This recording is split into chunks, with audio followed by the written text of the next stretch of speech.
بیجا ضد کا نتیجہ۔ 9 سالہ لائبہ اپنے والدین کی اکلوتی اولاد تھی۔ لاڈ پیار نے اسے ضدی بنا دیا تھا۔ کوئی فرمائش ایسی نہ تھی جو پوری نہ ہوئی ہو۔ آج کل لائبہ نے عجیب ہی ضد پکڑی ہوئی تھی۔ وہ ہر وقت باہر کے کھانوں کی فرمائش کرنے لگی تھی۔ کبھی اسے پیزا کھانا ہوتا، کبھی زنگر برگر، کبھی حلیم تو کبھی فرنچ فرائز۔ گھر میں اس کی امی کتنے ہی مزے کے کھانے پکاتی، مگر وہ ایک نوالا بھی نہ چکھتی۔ مجبوراً اس کے والد اسے باہر سے اس کی من پسند چیز جو وہ کہتی کھانے کو لا کر دے دیتے تھے۔ ایک روز لائبہ کو اچانک تیز بخار ہو گیا، ساتھ الٹیاں بھی شروع ہو گئیں۔ بھوک بھی نہیں لگ رہی تھی، جو کھاتی وہ الٹ دیتی تھی۔ اس کے والدین پریشان ہو کر اسے ڈاکٹر کے پاس لے گئے۔ ڈاکٹر بھی اس کی حالت دیکھ کر پریشان ہو گیا اور اس نے چند ٹیسٹ لکھ کر دے دیے۔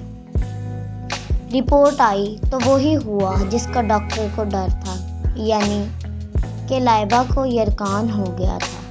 ڈاکٹر نے اس کے لیے چند دوائیاں لکھ کر دیں اور ساتھ ہی مکمل پرہیز کرنے کے لیے کہا۔ اب وہ صرف ابلی ہوئی غذائیں ہی کھا سکتی تھی۔ چکنائی اور مرچوں کا مکمل پرہیز تھا۔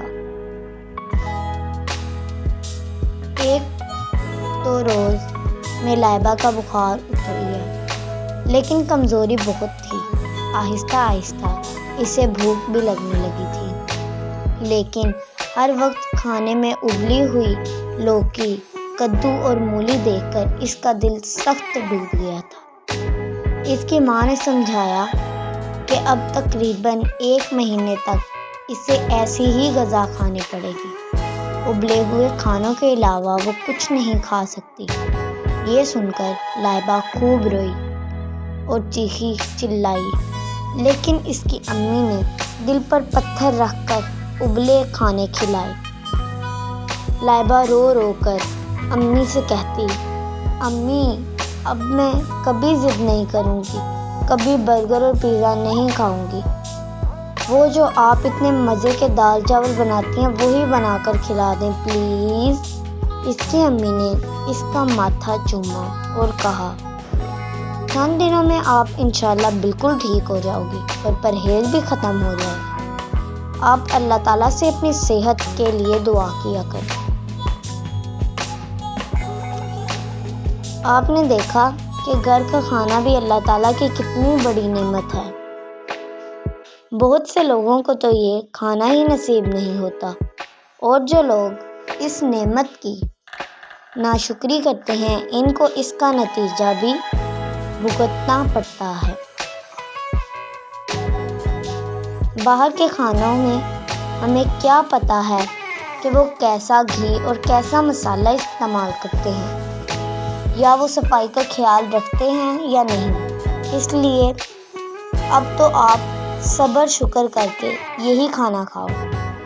جب مکمل صحت یاب ہو جاؤ گی تو پھر جو دل چاہے وہ کھانا۔ آج لائبہ صحت یاب ہوئے 1 ہفتہ ہو چکا ہے۔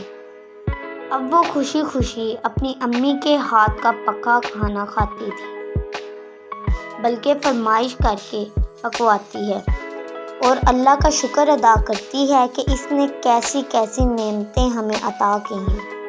پیارے بچوں، ہمیں اس کہانی سے یہ سبق ملتا ہے کہ ہمیں اپنی ماں باپ سے ضد نہیں کرنی چاہیے، اور گھر میں جو بھی پکا ہو اسے اللہ تعالیٰ کا شکر ادا کرتے ہوئے کھا لینا چاہیے۔ شکریہ۔